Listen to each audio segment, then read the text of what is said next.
السلام علیکم ورحمۃ اللہ وبرکاتہ۔ الحمد للہ والصلاة والسلام علی رسول اللہ، اما بعد۔ 5واں پارہ والمحصنات، اس کے شروع میں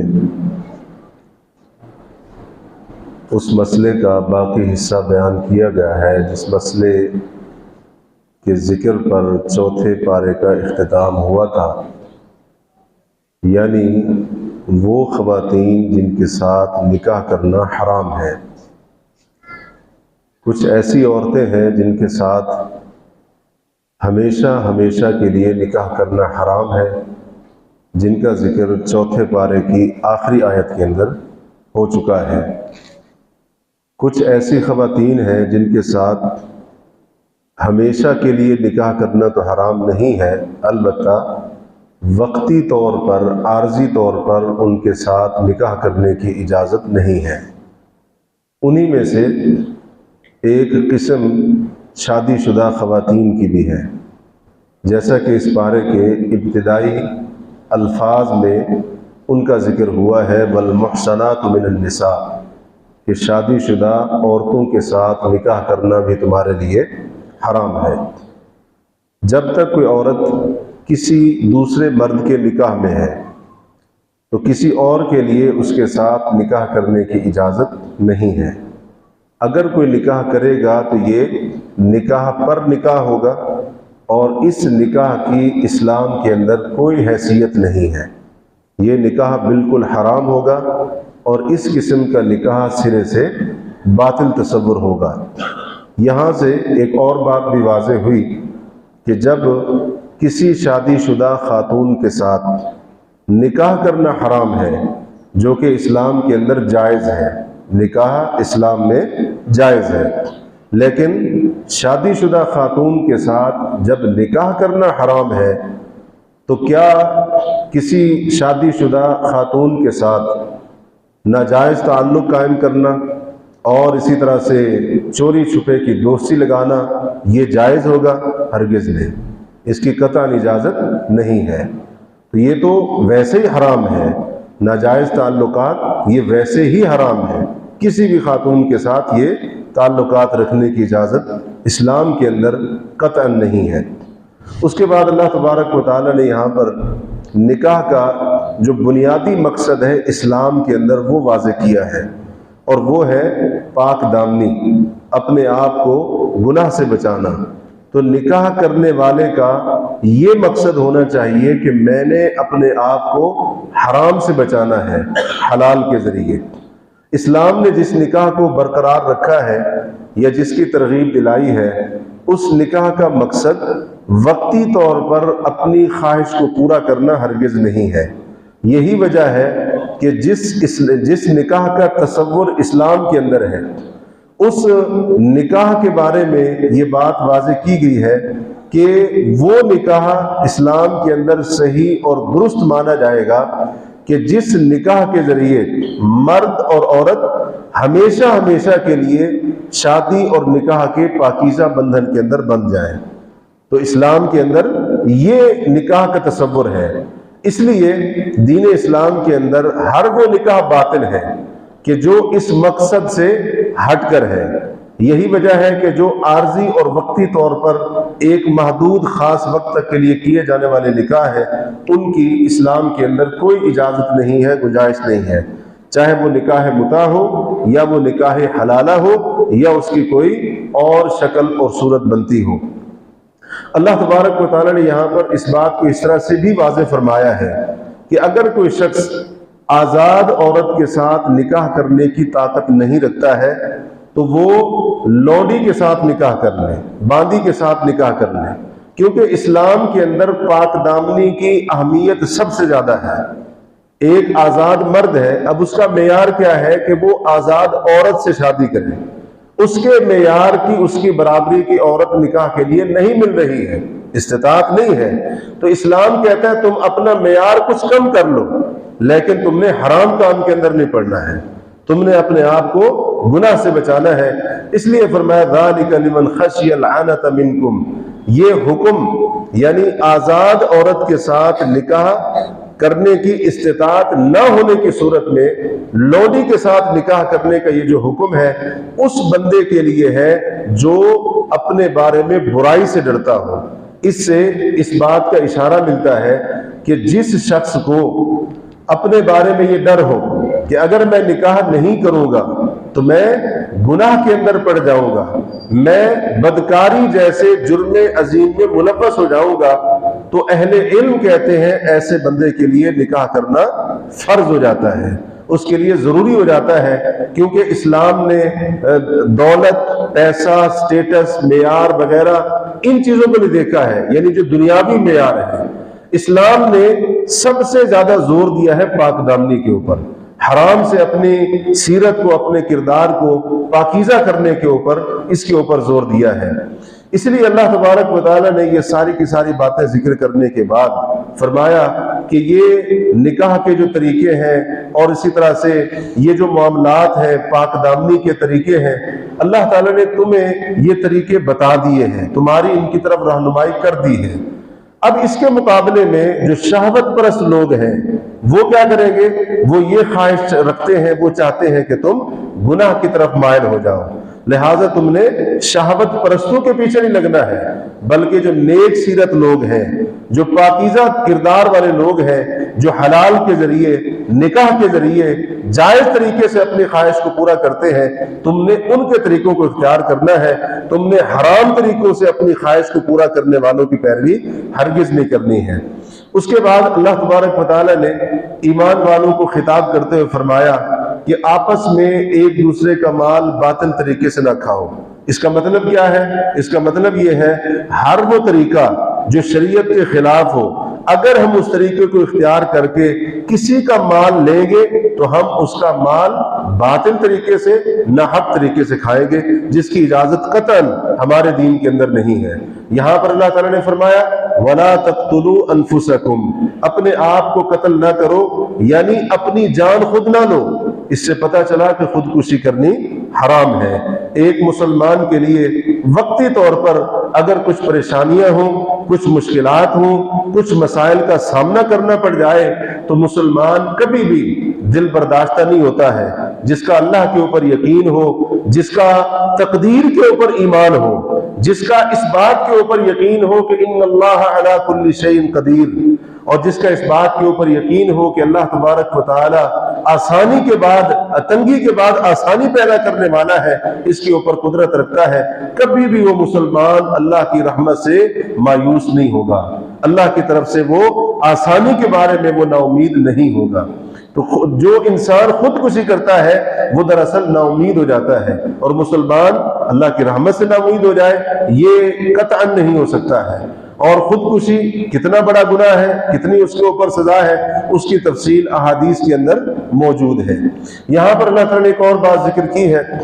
ہوا یوں کہ ایک مرتبہ بعض عورتوں نے یہ خواہش کی کہ کاش ہمارے لیے بھی وہ کچھ ہوتا جو مردوں کے لیے ہوتا ہے، یعنی کاش ہم جہاد کے اوپر جا سکتی، اس قسم کی خواہش کی۔ اب دیکھیں خواہش کتنی اچھی خواہش ہے، جہاد کے اوپر جانا اور اسی طرح سے اللہ کے دین کی سربلندی کے لیے نکلنا جیسے مرد نکلتے ہیں، بڑی پاکیزہ خواہش ہے، بڑی اعلیٰ خواہش ہے، لیکن اللہ تبارک و تعالیٰ نے اس قسم کی خواہشات کرنے سے منع فرما دیا۔ فرمایا وَلَا تَتَمَنَّوْا مَا فَضَّلَ اللَّهُ بِهِ بَعْضَكُمْ عَلَى بَعْضٍ، تم میں سے بعض کو یعنی مردوں کو اللہ نے بعض یعنی عورتوں پر جو فضیلت دی ہے، اے عورتوں تم اس فضیلت اور مقام کی خواہش نہ کرو۔ تمہیں یہ اجازت نہیں ہے کہ تم یہ کہتے رہو کاش ہم مردوں کی طرح ہوتی، کاش ہم مردوں کی طرح جہاد پر جا سکتی، کاش ہم مردوں کی طرح فلاں فلاں کام کر سکتی۔ یہ خواہش کرنے کی، تمنا کرنے کی تمہیں اجازت نہیں ہے۔ اس قسم کی خواہش کرنے کی جب اجازت نہیں ہے تو کیا اسلام کے اندر یہ اجازت دے دی جائے گی کسی مسلمان کو کہ اگر مرد ہے اس کو لگ رہا ہو کہ میں تو عورت ہوں، مجھے تو عورت ہونا چاہیے تھا، لہٰذا جی آج کے بعد میں اپنے آپ کو عورت تصور کروں گا اور عورت لکھواؤں گا۔ ایک عورت کے لیے یہ جائز نہیں ہے کہ وہ مرد جیسا کام کرنے کی تمنا کرے، تو ایک عورت اپنے آپ کو مرد تصور کروائے اور ایک مرد اپنے آپ کو عورت تصور کروائے، کیا اس کی اجازت ہو سکتی ہے؟ قطعاً نہیں۔ اس قسم کی بے وقوفی کی کہہ لیں، بےہودگی کی کہہ لیں، اس کی اسلام کے اندر قطعاً اجازت نہیں ہو سکتی ہے۔ اور پھر اس کے بارے میں قانونی تحفظ کی بات کرنا وغیرہ وغیرہ بہت سارے معاملات رہے، آپ جانتے ہیں پچھلے دنوں کے اندر۔ تو اسلام کے اندر اس چیز کی قطعاً کوئی گنجائش نہیں ہے۔ اسلام تو یہ کہتا ہے اگر کوئی مرد عورت جیسا بننے کی کوشش کرتا ہے یا کوئی خاتون مرد کی مشابہت اختیار کرتی ہے تو یہ باعث لعنت فعل ہے اس کے لیے۔ ایسے مرد کو، ایسی عورت کو ملعون قرار دیا گیا ہے۔ اسلام کے اندر پوری جنسیت اپنی تبدیل کروا دینا، اس کی اجازت کیسے ہو سکتی ہے جب شکل و صفات کے اندر، وضع قطع کے اندر مرد کا عورت جیسا، عورت کا مرد جیسا بننے کی اجازت نہیں ہے؟ تو یہ کیسے ممکن ہے کہ اسلام اجازت دے دے ہو مرد اور وہ کہے میں عورت ہوں، ہو عورت اور وہ کہے جی مجھے مرد ہونے کا، اپنے آپ کو مرد باور کرانے کا قانونی جو ہے نا تحفظ فراہم کیا جائے، اسلام کے اندر اس کی کوئی گنجائش نہیں ہے۔ اس کے بعد اللہ تبارک و تعالیٰ نے یہ جو آیت ہے وَاعْبُدُوا اللَّهَ وَلَا تُشْرِكُوا بِهِ شَيْئًا، اس کے اندر بہت سارے حقوق ذکر کیے ہیں۔ والدین کے ساتھ اچھا سلوک کرو، رشتہ داروں کے حقوق، اسی طرح سے پڑوسی کے حقوق، بہت سارے حقوق ذکر کیے ہیں۔ لیکن ان حقوق میں سب سے پہلا جو حق اللہ نے ذکر کیا ہے وہ ہے اپنی ذات کا حق۔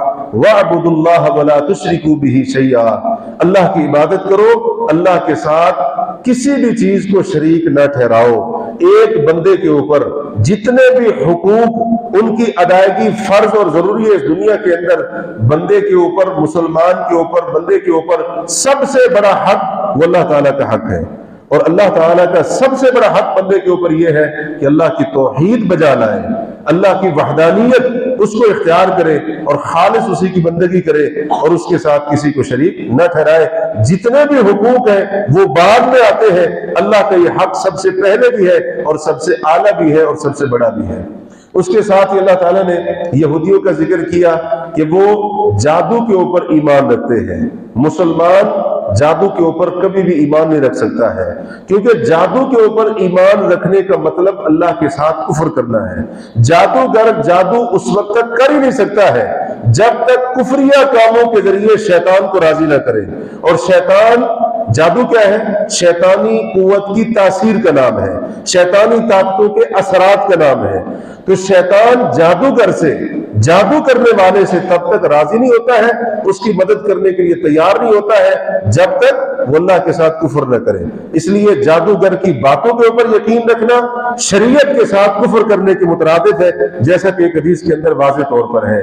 جادو کے اوپر ایمان رکھنا اللہ کے ساتھ کفر کرنا ہے، کیونکہ جادو کے اوپر ایمان رکھنے کا مطلب ہے شیطان، شیطانی اثرات اور شیطانی قوتوں کے اوپر ایمان رکھنا۔ اس لیے یہ اللہ کے ساتھ کفر کرنے سے اس کو تعبیر کیا گیا ہے۔ اس لیے قطعاً ایک مومن کا جادو کے اوپر کسی بھی صورت میں یقین نہیں ہو سکتا ہے۔ مومن کے یقین اور ایمان اپنے رب کی ذات کے اوپر ہوتا ہے۔ اسی طریقے سے اللہ تعالیٰ نے اس پارے کے اندر مسلمانوں کے لیے تیمم اور طہارت کے احکام اور مسائل بھی بیان فرمائے۔ منافقین کا بڑا تفصیل کے ساتھ ذکر کیا، بہت ساری ان کی نشانیاں ذکر ہوئی ہے۔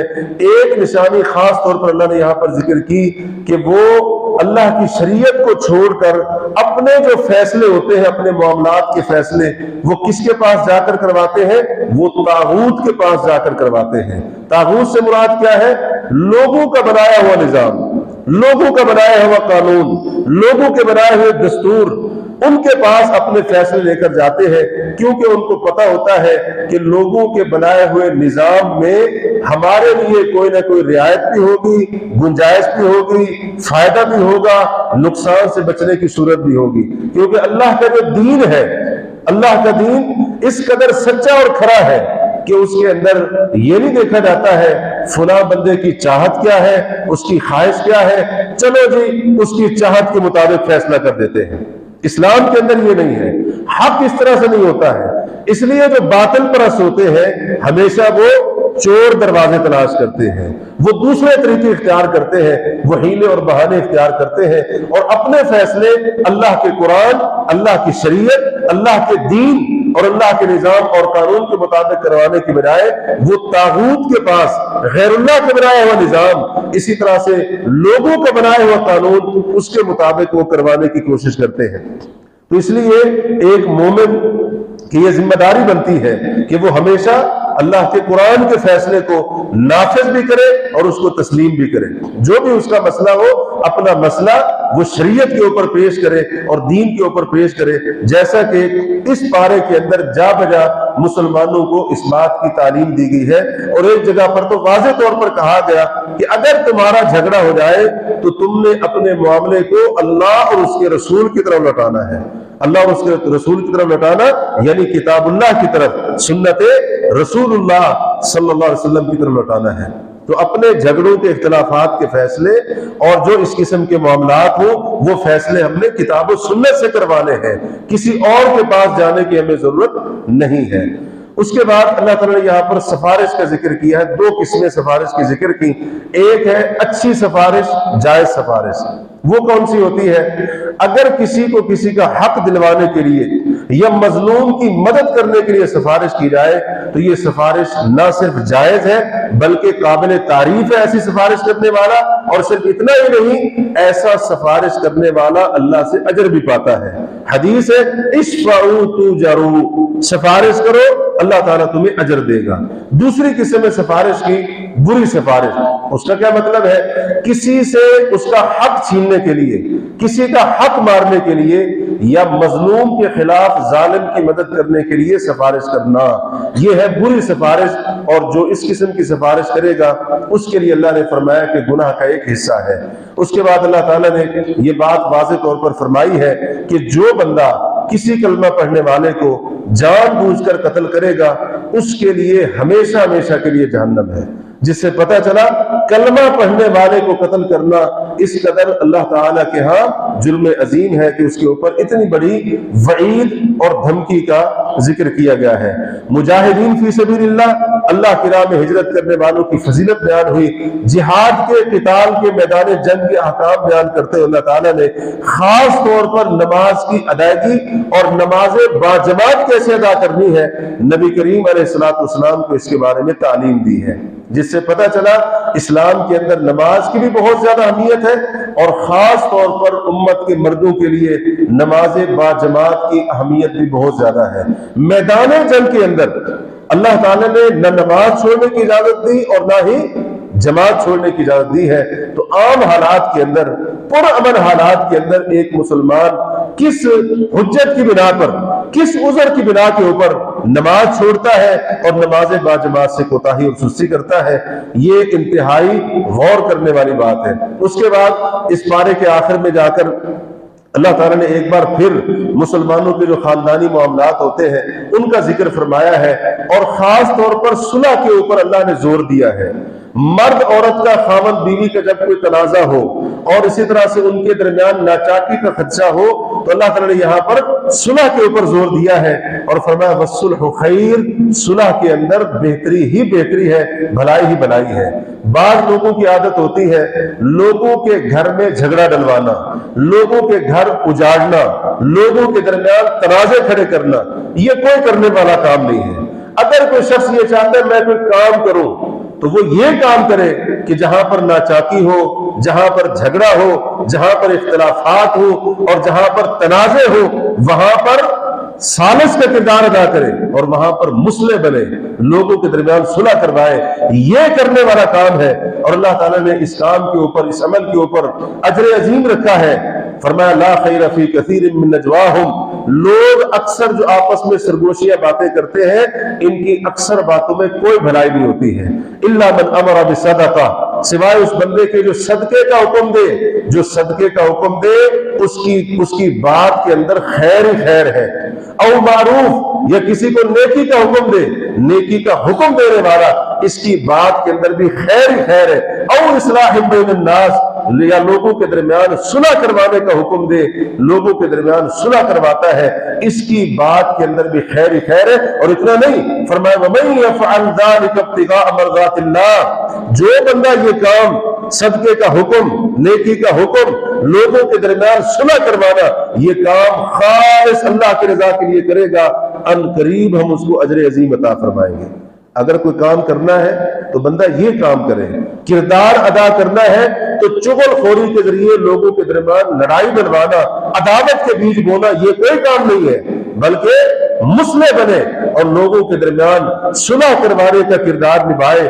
اس کے اوپر اللہ تعالیٰ نے اجر عظیم رکھا ہے، اور اتنا اجر ہے کہ اللہ تعالیٰ ہی اس کی مقدار کو جانتا ہے، کسی کو اس کی مقدار کا علم نہیں ہے۔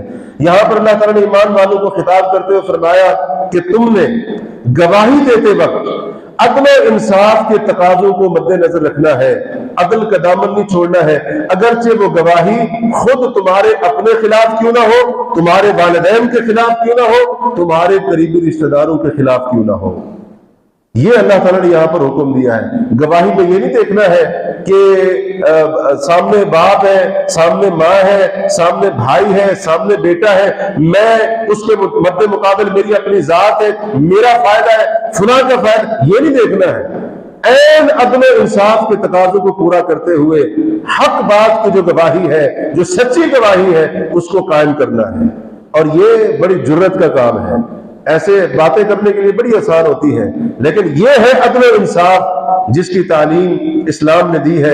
ایمان کے اوپر تاکید کی گئی، مرتد جو لوگ ہو جاتے ہیں ان کے بارے میں بھی اللہ تعالیٰ نے یہاں پر آگاہ فرمایا۔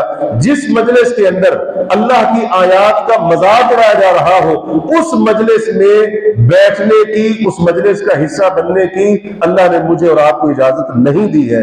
اگر ہم اس مجلس میں بیٹھیں گے ہم بھی انہی جیسے ہو جائیں گے، یعنی اس مجلس کے اندر ہونے والے گناہ کے اندر برابر کے ہم شریک ہوں گے۔ اللہ تعالیٰ نے ایک بار پھر اس پارے کے آخر میں منافقین کا ذکر کیا، ان کی کچھ نشانیاں ذکر کی۔ مفاد پرست ہوتے ہیں، کافروں سے دوستیاں لگاتے ہیں تاکہ کافروں سے ان کو عزت ملے، اور اسی طرح سے نماز کے لیے جب کھڑے ہوتے ہیں انتہائی سستی کے ساتھ اللہ کا ذکر بہت کم کرتے ہیں۔ اللہ نے فرمایا کہ اے ایمان والو، مومنوں کو چھوڑ کر کافروں سے دوستیاں نہ لگاؤ، اور آخر میں اللہ نے توبہ کی دعوت بھی دی ہے، اور ساتھ ہی بتایا ہے توبہ کے اندر اخلاص ہونا چاہیے۔ سچے دل سے بندہ مخلص ہو کر توبہ کرے، یہ توبہ قبول بھی ہوگی اور یہ توبہ فائدہ بھی دے گی۔ اس آیت کے اوپر اللہ نے 5ویں پارے کا اختتام فرمایا، ما یفعل اللہ بعذابکم ان شکرتم وآمنتم، کہ اے لوگوں اگر تم شکر گزار بنو گے، اگر تم ایمان لے کر آؤ گے تو اللہ تعالیٰ تمہیں عذاب دے کر کیا کرے گا۔ مطلب یہ ہے دنیا میں جو تمہارے اوپر مختلف قسم کے عذاب آتے ہیں، زیادہ دور نہ جائیں، ابھی یہ چند دن پہلے کی بات ہے، زلزلے کی شکل میں، اولوں کی شکل میں، اور بے موسم کی بارش کی شکل میں، جب گندم کی فصل بالکل تیار ہے اس وقت بارش کا ہونا، اولوں کا برسنا، یہ عذاب نہیں ہے تو اور کیا ہے۔ فرمایا اللہ تعالیٰ تمہیں عذاب دے کر کیا کرے گا، اگر تم شکر گزار بنو گے یعنی نیک اعمال کرو گے، اور اگر تم ایمان لے کر آؤ گے۔ اس کا مطلب یہ ہے یہ عذاب دنیا میں آتے اس لیے ہیں جب ہم ناشکری کا راستہ اختیار کرتے ہیں، جب ہم گناہوں کا راستہ اختیار کرتے ہیں، جب ہم اپنے ایمان کے اندر کہیں غلطی کر بیٹھتے ہیں اور اپنے ایمان کے اندر کوئی ایسی کوتاہی کرتے ہیں کہ جس سے اللہ تبارک و تعالی کا غضب جو ہے نا وہ پھر واقع ہوتا ہے، اور پھر اس قسم کے عذاب سے لوگوں کو دوچار کیا جاتا ہے۔ اللہ تبارک و تعالی ہمیں اپنے ایمان کو خالص کرنے کے ساتھ ساتھ عمل صالح کرنے کی توفیق عطا فرمائے۔ وباللہ توفیق، وصلی اللہ علی نبینا محمد وعلی آلہ وصحبہ اجمعین۔